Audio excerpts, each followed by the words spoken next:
Well, I guess we have to be like everybody else in America and rehash Mike Tyson's win over Alex Stewart. The one impression that I had was that just looking at Alex Stewart walking into the ring, he was like a startled fawn. That's, I think, an accurate assessment, Barry, and I'm a little surprised at that. We saw him against Evander Holyfield perform pretty well. Going into this fight, I got the feeling Alex Stewart was confident he'd give Mike Tyson a good go. Something about Mike Tyson that night, something about the specter of fighting, which has certainly happened before, it made Alex Stewart freeze, and that helps Tyson a lot. What does it tell us, really, about Mike Tyson? Does it say that Mike Tyson is all the way back? Well, you know, you have to look at this, and it'd be very difficult not to say that Mike Tyson was impressive, because here's a guy that goes a long way, as we take a look at some of the stills from the fight, goes a long way with Evander Holyfield, and now Tyson knocks him out in one, so it would be unfair to Mike Tyson to start picking apart his performance and say, oh, he didn't really perform that well. Hey, he knocked Stewart out in the first round. That tells you that Mike Tyson was in good shape and was ready to fight, and even if Stewart froze, he still got the job done. And we want to say we commissioned at great expense Pinky Lee to do these still pictures for us. Cost us $500, sparing no expense once again. Oh, yeah. Oh, yeah. Well, they were color. Oh, okay. That makes sense. Now, on that same card, of course, Julio Cesar Chavez had a title defense, and again, it really fell into the category of no contest against Kyung-Duk An. Yeah, it really was. An, a Korean fighter who came and fought very un-Korean-like, and what we mean by that is normally the Korean fighters who come over here are tough, gritty competitors. An really wasn't. He stood in there and took some punishment from Chavez, but was more a boxer type, and Chavez just took him apart. And everyone always looking at Julio Cesar Chavez, and I admit I've been guilty of it in the past. You look for little chinks in his armor, and did he do this and did he do that? He just keeps winning, and I think we'll see Julio Cesar Chavez maybe against the Livingstone Bramble if Bramble would win down the road. Probably not against Meldor Taylor soon. Yeah, Bramble's manager came over to us not very long ago, just this evening, and said that he has signed a fight for February 2nd on ABC with Julio Cesar Chavez, and that, of course, is contingent on the fact that Bramble could win this fight tonight. But that's a scoopette, if you will, huh? Yeah, only a scoopette would be a slight scoop, I guess, on Ringside Report. So we'll see. It's going to be tough for Bramble tonight. It's not a given. Julio Cesar Chavez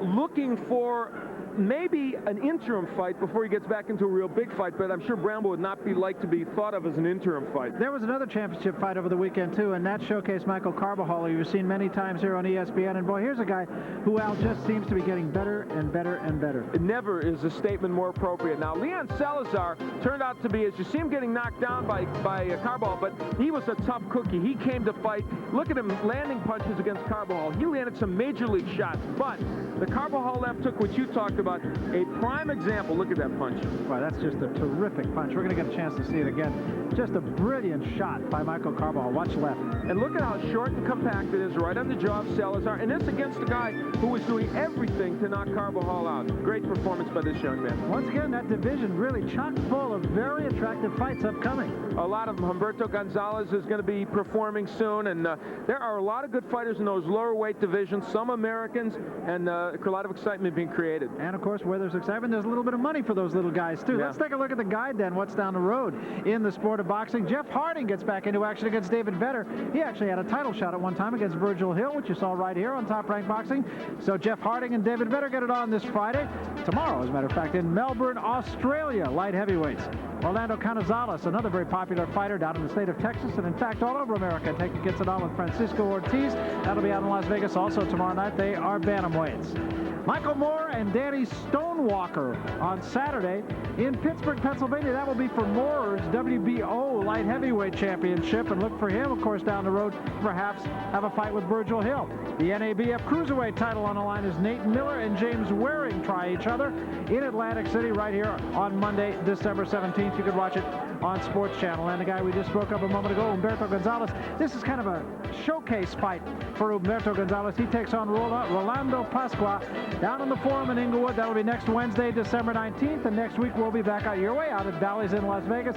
It'll be Greg Haugen once again trying to get back into championship contention against Billy the Kid Young.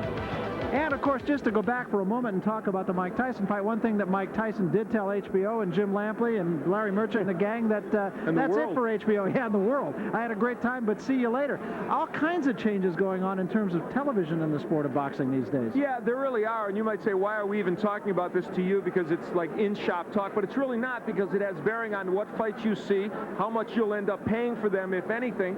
So with Tyson moving from HBO possibly to Showtime, you can expect to see him there. Evander Holyfield apparently signed a 2-fight deal with HBO. the network's doing fewer fights, what it really means is that you, the viewer, will probably be seeing more pay-per-view and closed-circuit fights than you have in the past, because that's where those middle-level fights are going to go, so you may be paying a little bit more for your boxing in the future. But it's going to be kind of an interesting pay-per-view, if you will, because it's not going to be the big ticket. It's not going to be $35, $45, $50 for a fight, but rather somewhere in the $10 to $15 area. It's going to be an experiment. It'll really be interesting to see how it all goes. This has been Ringside Report, a weekly magazine of boxing news. Ringside Report was brought to you tonight by Ace Hardware Corporation. Ace is the place.